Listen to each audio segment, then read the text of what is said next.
Good morning, Trumptopia. It is another day. Sunday, July 12th, 9:01 a.m. Pacific Standard Time, and I am your favorite podcast, pretend imaginary radio talk show DJ host, the incorrigible Mr. Zeppo. Thanks for tuning in on whatever platform you tune in on. If you appreciate what I share and talk about and ramble about, you don't have to agree, but if you appreciate that I share it and the music that I loopify, although I can't claim to have made it, I just mixed it interestingly. If you appreciate all that and you appreciate the show and you appreciate what we do here, please, by all means, join us for your opportunity to contribute to the discussion on Facebook. Well, there is an Almost Daily Zencast Facebook page. You can also find me on Instagram at Mr. Zeppo, and of course on the Google business listings, the Almost Daily Zencast with parentheses or cappy things around almost. Wow. So good morning, friends. It's a beautiful day. I was going to take the day off, but then I couldn't help myself but get into a mood. I woke up a little bit earlier than I anticipated to, and decided to take advantage of that time, and have done some crazy things since.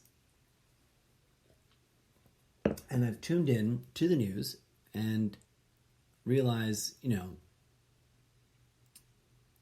that the escalation of cuckoo just continues. I want to take a moment. I talked about masking, to mask or not to mask in the last episode, but then I kind of just went off on tangents and didn't really address the question and express any specific opinions about the debate other than it's crazy that we're having a debate. Here's what I think, for clarity, for anybody tuning in going, what the fuck? Obviously, depending on choices made, you may or may not agree with me. But I think that disease-causing, virulent, microbial, and germ-like life forms do indeed exist. I don't think that's a hoax. I don't think that's a lie. I literally got told, and I'm not trying to piss anybody off, okay? If I ever reference something you said to me on social media at all, I'm not trying to pick on you. I'm just sharing the thought process and my reaction to it. And bless your hearts for tuning in. I'm not trying to be antagonistic. But someone posted one of those things about germ theory is the original hoax or the greatest hoax of all time or something. And I wrote back, life consumes life, man. And I got straight up told, germs aren't real, you've been lied to. And I wrote back, germs are real, you've been lied to. And followed up with some nonsense about fractals and how they are recursions. If germs are not real, then DNA is not real. And that just straight kills an argument for me. I still respect a human being as a human being, but now, obviously, here's the catch-22. Without a lot of complicated scientific equipment and some amount of time in order to do it safely, it'd be really, really difficult for me to personally verify that inside every cell of my living meat puppet, blood and bone avatar automaton that we call our bodies is genomic activity, right? Genomes doing what genomes do, no matter what the fuck crazy idea you have in your brain. They're doing it, and that's why our cells propagate and produce the phenomena that we take for granted as our body. And while I understand that there's convincing argument out there, one of the key aspects to public discourse, in my opinion, is that if you postulate an argument, other people should be able to go and contemplate it, think about it, think it through, and verify it somehow, vis-a-vis if they don't have it in direct experience in their past, like trying to find and bear witness to it in direct experience. That gets trickier the more theoretical a thing becomes, right? Like, I understand that. I wish we could, right now, at the snap of a fingers, all travel magically inwards with some undebunkable, undeniable perception of our own insides. I wish we didn't have to go to, for example, just to like, some hospital building to get scanned. I wish we could scan ourselves in a verifiable way that can't be tossed out as just imagination. Arguably, according to some, which are often people, these voices are often mocked and ridiculed, whoever they are. But according to some voices I've come across, we can. We just don't commonly have the common sense knowledge of how to do it, because common sense is a smokescreen. Common sense is whatever the culture perpetuates as common sense, whether or not that common sense is truly A, common, or B, sense. So be wary what you swallow as, quote, common sense. Personal questioning. We must always listen to each other's ideas and then take some time to personally question them. I humbly propose. Am I wrong? Am I crazy? I don't know. When it comes to Mother Nature and her ability to create disease, and I'll just leave that as a broad scoping. It includes multiple vector vessels of different kinds, right?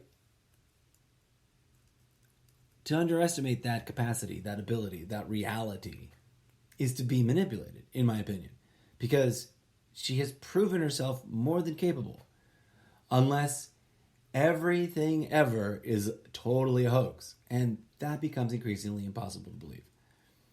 Could I be wrong? Of course I could. Do I have the free speech right to express my opinion based on my lifetimes of experience, whatever that means to anybody, including myself, because sometimes I laugh at my own lifetimes of experience, because it's laughable, right? And my own direct phenomenological knowing. Like, I know a thing because I've clearly experienced it more than once. I'll tell you what I've experienced more than once, for sure, is walking into an environment, either when I was in school or when I worked, in settings that were of the same sort of context, people in a room, large groups of people in a room that you would need to see regularly. When I worked in theater, there you are, stuck in a room with all the people that have committed to that project. Whoever they are, wherever they come from, whatever vectors they've interacted with between any given moment and the previous rehearsal and the next rehearsal, etc. The human body is a fucking petri dish, okay? And not only do germs live inside of us, whole, ambulatory little creatures that we deny exist sometimes, because some people deny these things exist, but whole little creatures that live on the surface of our surfaces, including our skin, and inside the different components of our biology, live and do stuff on us, and probably propagate generations upon generations of lifetimes of these little things that categorically cannot be denied to be alive. Do they think and talk and have experience the way we fancy ourselves being exclusively capable of doing? I can't prove it to you. But fundamentally, from a cosmological perspective, according to, if we're going to cross-examine all the different theories about how and why things happen, does everything that's alive have life? Categorically, yes. Right? You can't be alive and not have life. What is life? That's the question. But I digress. This is technically Good Morning Trumptopia, where we discuss the latest entertaining flops and foibles of our political cast that we have every very privileged and protected right to publicly decry and mock and ridicule in every direction. So, poor old Trump, the most hated, vile president, according to his own fan base, the most attacked and irrationally hated. I would correct myself, because the fan base, the beloved hardcore fan base, loves him. And here's my question for today, kind of platforming off of yesterday's to mask or not to mask mini riff around whatever the fuck else I talked about. 45, for those to try to, throw a bone out there for those who don't like to say his name. The President of the United States is first amongst a short list of people in world governance that have publicly decried and declared, for however temporary a period of time, their belief, otherwise known as opinion, that the COVID-19 phenomena, that the disease itself, and I know he backed off that right away, but his initial statements for at least a 24-hour period, maybe 42 hours from my recollection, was that it's a hoax. Whether that was just a big, broad statement that he had a specific intention about, arguable, debatable, it doesn't matter. Did people interpret it to believe for themselves that there is no such thing as a germ called COVID-19 or coronavirus? That there is no such thing as a virus? Pardon me. It's not a germ, it's a virus. Whatever. Is it a microbe? Is it a little water teddy bear? Whatever those things are. No, it's probably not a little water teddy bear. But to mislead people, whether intentionally or not, into the misconception that this disease categorically does not exist, was political malfeasance, right? Like if a doctor did that to you, no, of course cigarettes are 100% safe. Please smoke 2 packs a day, 3 if you want. It won't hurt you at all. And then you went and did that because you're trusting enough for whatever reasons. No judgment. We can get into the game of calling each other names, which is sometimes cathartic to do. I don't deny. But we would be indulging in our more base impulses. But if you did that because the doctor told you, and you didn't cross-check, you didn't ask 10 other doctors, and then you fell over dead from smoking, would anybody be surprised? Should anybody be surprised? Will I very likely fall over from smoking? Who knows?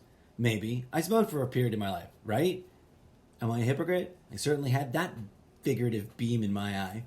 I certainly rationalized, probably, through the end of this year will I? Because I can imagine not being able to celebrate New Year's, right? After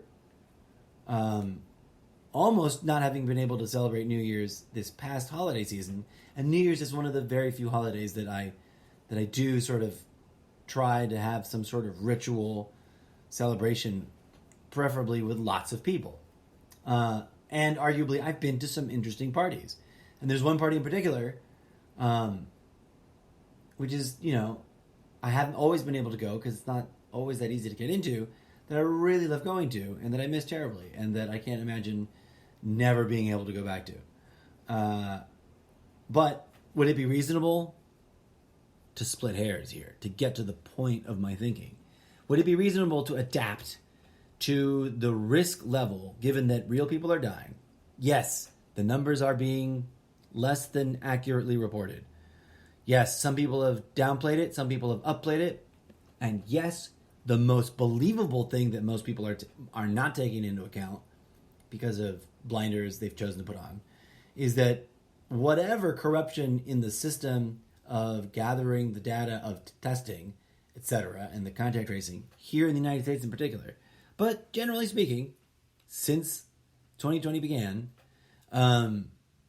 whatever criticism you can lay at it, whatever proof that instances of corruption or misuse or abuse or whatever, odds are, given the trends we're seeing, my honest, most realistic, based on my lifetimes of living here in this place we collectively call Earth, all arguments aside, odds are that many more people, and this has been used as fear-mongering, but I also accept that two things can be true.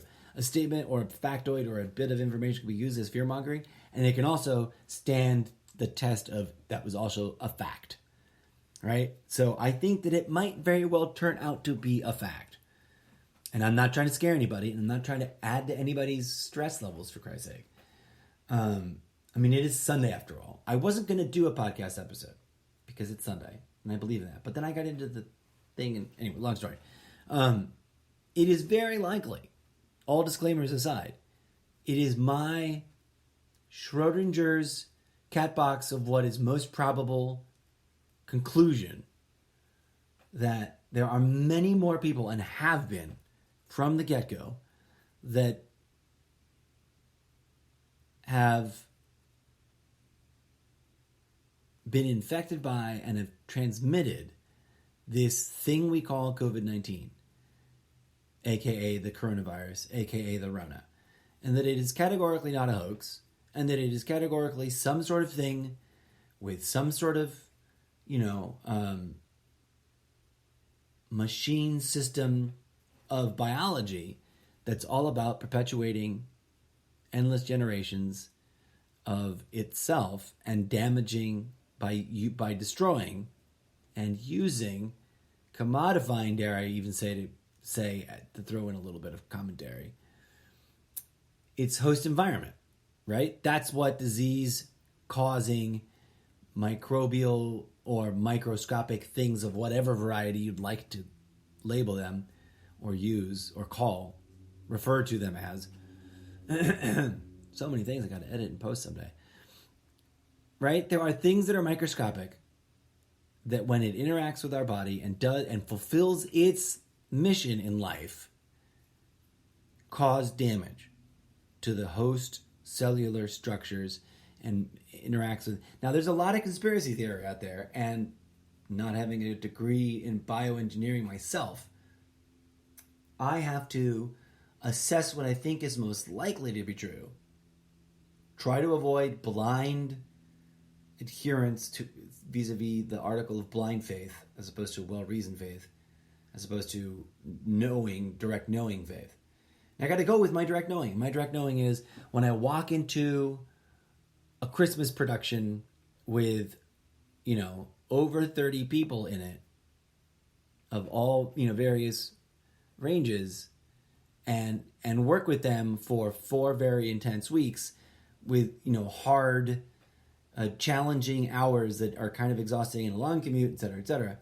People get sick, and then it rips through the production, right? One person brings in a whatever it is, a cold, a flu. Let's stick to the one that doesn't have fever.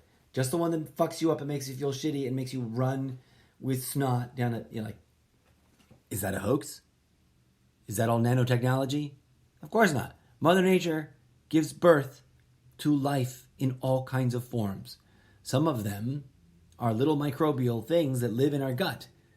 And for whatever reason that we cannot explain in sentences, that they cannot apparently explain in sentences, they coalesced out of the evolutionary chaos of evolution. And all of those things that do that have some kind of genomic structure, some kind of genome that is like machine processing its experience as a little tiny invisible microscopic vessel of all caps life. And life consumes life, yo.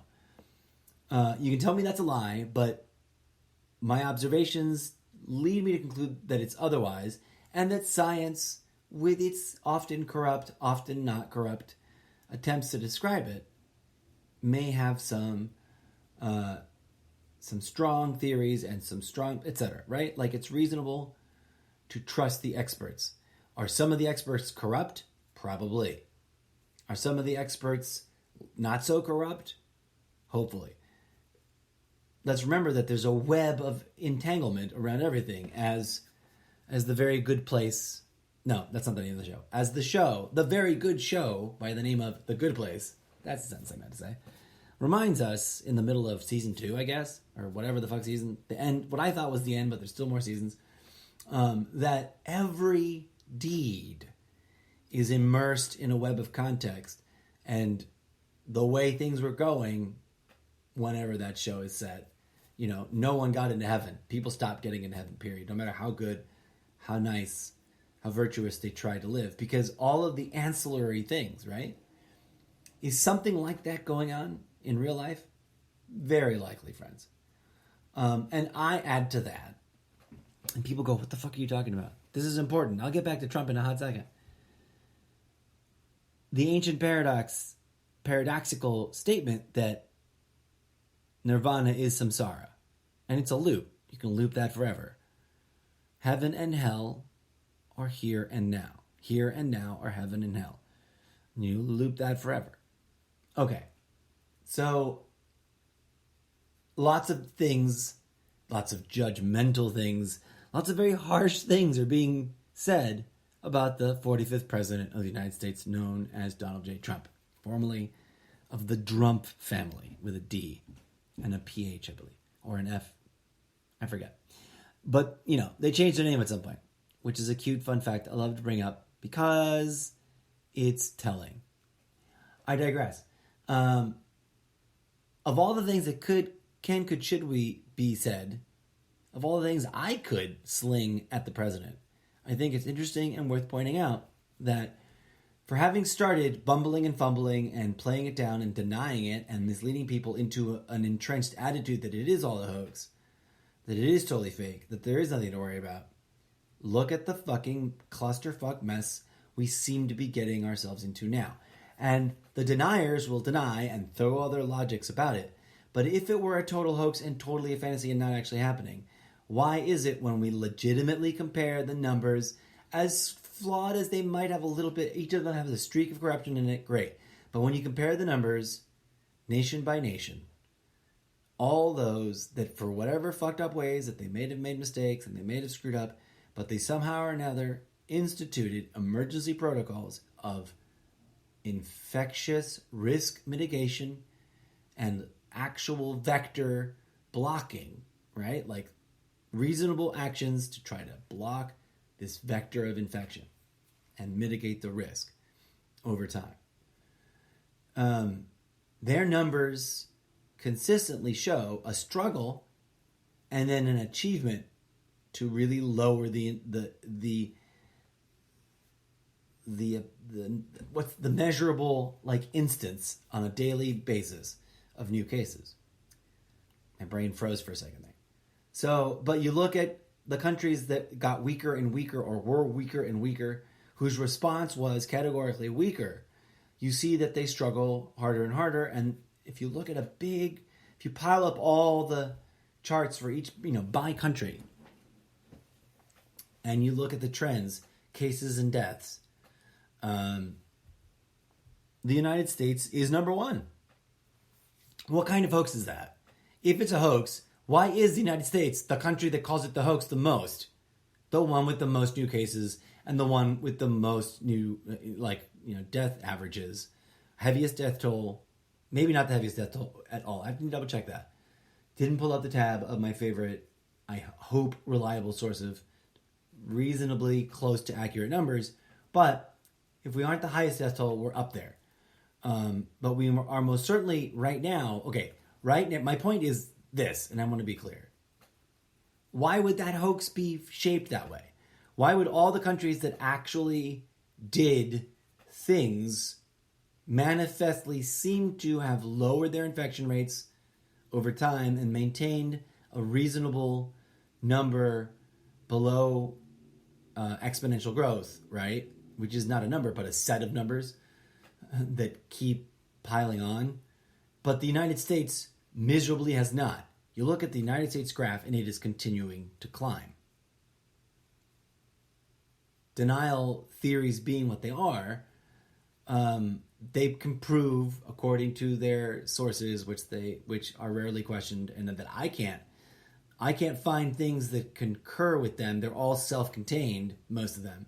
And I can't go and ask the people referenced my questions and especially not without a news crew or something.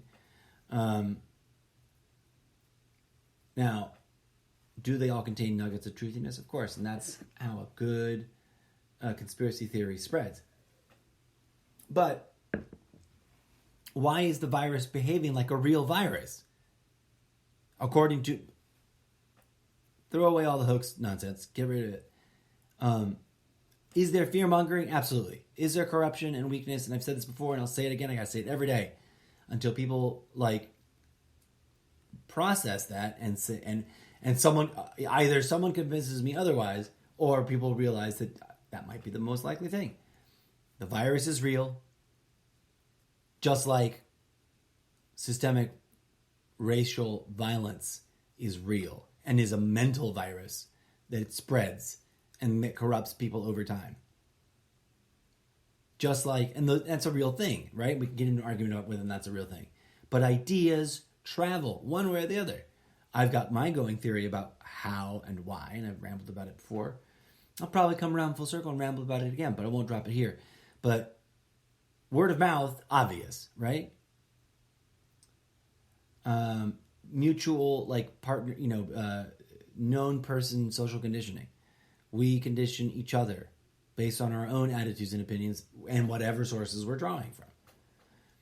So, to deny Mother Nature the capacity to destroy us with a disease, with an asteroid. Oh God, the funniest thing today, you guys. Never mind Trump finally flip-flopping and deciding that, I'm actually really fascinated. Project Warp Speed, in my mind, I thought, should have instigated massive outrage. Now, actually, I haven't gone over yet to listen to the Lincoln Project's massive collection of anti-Trump ads. I haven't. I've seen the ones that are referenced on the news because it's news that Republicans are producing the most biting anti-Trump ads. I haven't gotten to check them out. Y'all should. If you are listening to the show and you have not gone to the Lincoln Project, I think it's .com. It might be .org. Go. Check out a few. Listen to 2 or 3 of their anti-Trump ads. The one that I've seen that makes the most sense for me right now, given this moment, especially when I'm talking about COVID, is the one where he says, and I said to my people, slow the testing down. Legit. He really, that's a terrible Trump impression. But he says that. And you have to stop and ask yourself, is Trump participating in a massive endeavor to, with plausible deniability, encourage as many Americans to get sick? Because sometimes that's what it feels like. A couple nights ago, I almost made a Late Night Thoughts episode. And maybe I'll come full circle because I do contemplate the other side. That's what I'm proposing. What if it is a hoax? What if it really is all a hoax? And all the doctors, all the nurses, all the patients that have spoken publicly out, that have mild cases, that had serious cases, that 100 and whatever year old little lady that got probably, arguably, a not terrible case of injury from the disease, but probably spread it, they are all liars. They're all of them. They're on George Soros's payroll. That's a lot of money. Fuck, I wish I was that rich. I mean, if that's true, then hang on a second. Then no one should be dying. So take the pledge and go volunteer to help somebody that's sick without PPE. Would I do that? Hell no. You know why I wouldn't do that? Because what if it's true is always a valid question. What if it's real disease? And the more reasonable explanation about why both sides are acting like sheeple, because both sides are, well, they do. I'm trying to cultivate a new lexicon, in addition to our public common use vocabulary. If there's sheeple, then there's parrot people. People who adamantly cling to something, and they always forget what previous thing they were clinging to and parroting, but they cling to some new thing and parrot the shit out of it. Such and such and this, and it's been proven, da-da-da-da. And now, do we all fall into that? Probably a little bit. Yeah. Is that just a part of human nature? Maybe. as we are. And maybe it's got a co-relationship to like how jacked up our ego is, as evidenced by the president, whose own niece would argue is very self-oriented, very ego-driven, probably borderline, disassociative or worse, with a pathological lying problem, right? It's a hoax. It'll go away by April. I'm never going to wear a mask. I wore a mask. Look at me, how cool. What if he ends up wearing masks all the time? Everybody else in the Republican Party is wearing a mask. And the numbers just get worse and worse, right? Blah, crazy. So we live in a weird, crazy time that quite literally could be considered pre-dystopian. And the argument for wearing masks, the reasonable argument that actually makes sense, that I haven't yet really heard. I've heard bits and pieces of it sort of articulated, but I never really heard it articulated all at once. Not being able to know for sure, because our government's run by dipshits, and we don't all have some easy, convenient, free way to test whether or not we're carrying viral load once a week, twice a week. Despite the fact that the president does have a system of doing that and testing everyone that works near him and the perimeter of people entering, everyone who enters his workspace, everyone that's going to be at a location that he travels to, everyone gets tested. But everyday schmoes like you and me don't. Right? Some people, this has already ravaged their lives because they couldn't get tested, they got sick and they died.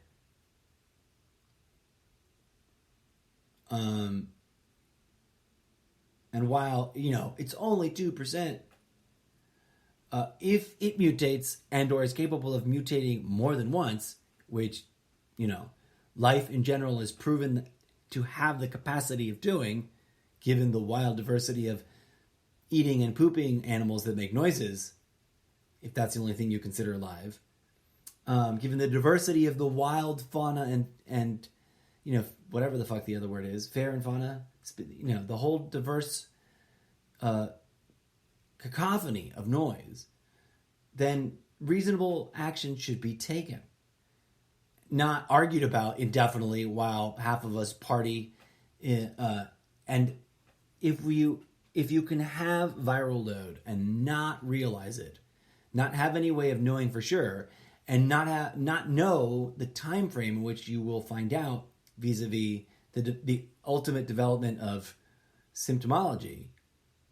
Because if it takes 15 to more days for you to get symptoms, and then a percentage of people who have been carrying viral load and shedding it, and not, let's not even argue masks or not masks right now. You've got viral load, you're shedding it, you're leaving it places, you're exhaling it, and then you only get mild symptoms, but you're still shedding the same disease through the symptomology, which ups your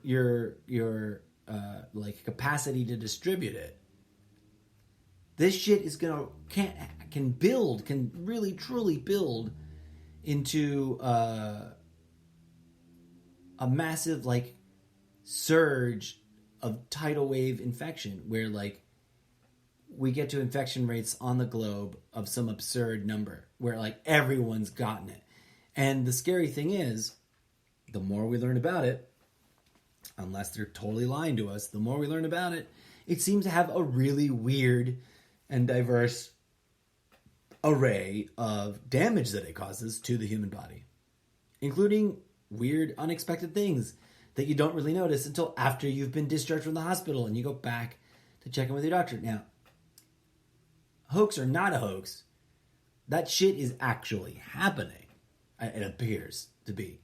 Unless it's pure CGI theater and everyone on the planet is sitting around wondering, is anybody sick? And no one has ever been sick, and no one has died from it. No one's ever had a seizure from blood clot from it. No one's ever nothing. Unlikely, right? And no, we're not in a fucking video game.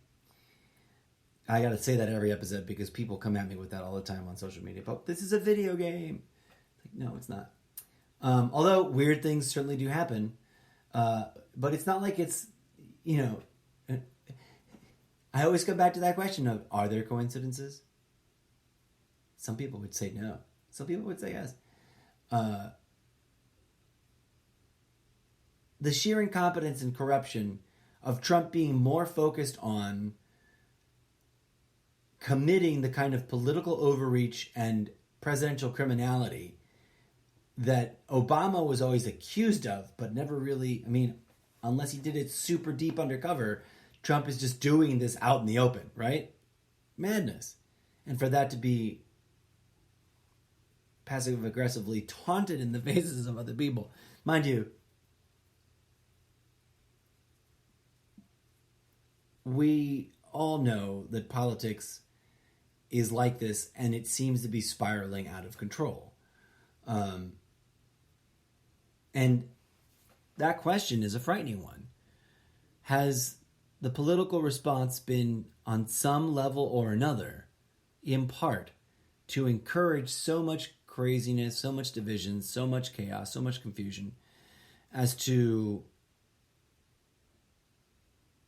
facilitate instead of truly mitigate and reduce the risk of and try to squelch the exponential growth of this new germ, whatever it is, this virus, this bug, this thing, this form of life that exists in the world and is hell-bent on replicating like crazy and destroying our bodies in the process.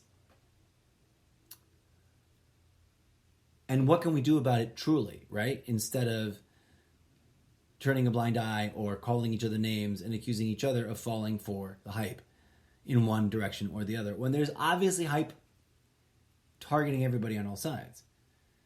And you can see that if you step back, take a deep breath, and really look at the patterns.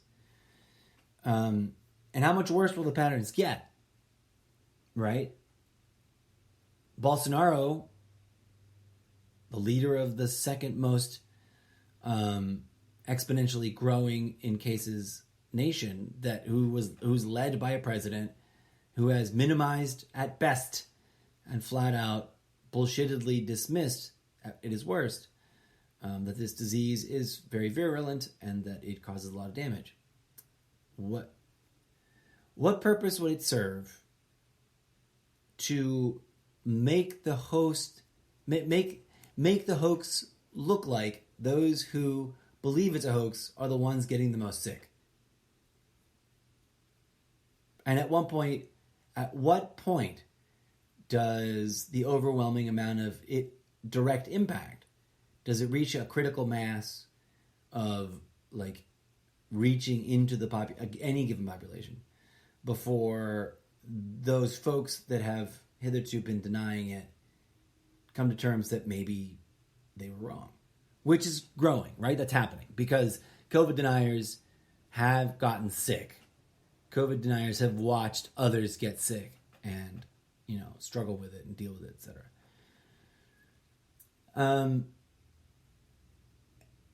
It's wild and crazy, right? That this is even happening. While there's also asteroids blaring at us, and criminality of all kinds, and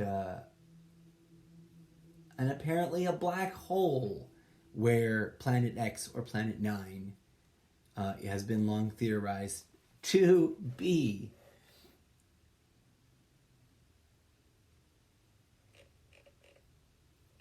There's a lot of crazy things going on in the world, my friends, and while we have the privilege to live through these pre-dystopian times, we have the responsibility, it is my humble opinion, to make wiser choices than we've been making, take the reasonable precautions more seriously, and make a concerted effort to transcend our own thinking and do all that crazy hippie new age meditation stuff for all the reasons that I've been saying, because who knows, it might help.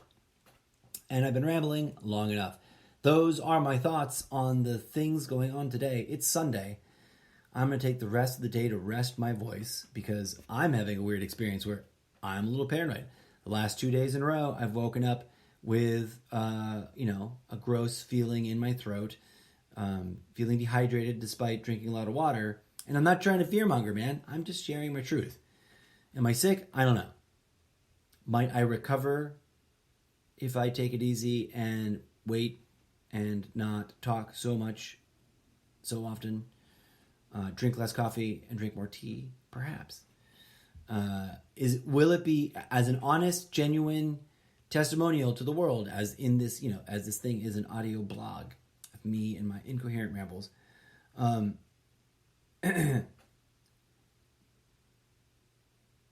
Will I continue to activate my my freedom of speech right to lay criticism to the world and its response and its corruption? Absolutely. I just am gonna take it easy for a couple days and monitor, change up a few things and monitor how I feel very explicitly for the next 15 days. And I'm not staging a stunt. I'm not pretending anything is anything. I just have a raspy grossness and more sneezing than usual. But then again, heat makes me sneeze, right? I love all the allergy memes out there. Like, shout out to whoever made all the COVID-19 era allergy memes about fuck off, it's allergy season. Because that's still real. Yeah, folks, stay grounded, stay sane, stay active within the bounds of reason. Don't overreact. Don't live in fear. Don't get seduced by the ego traps. Take care of yourselves and broadcast and receive as much love as you can between yourselves and your friends and family and loved ones, and forgive the world for its stupidity. Because if nothing else, it helps. And if it's something deeper, maybe it helps even more. Until next time, I have been your wild and spiral-minded talk show conversationalist podcast audio blogger host, the incorrigible Mr. Zarbo.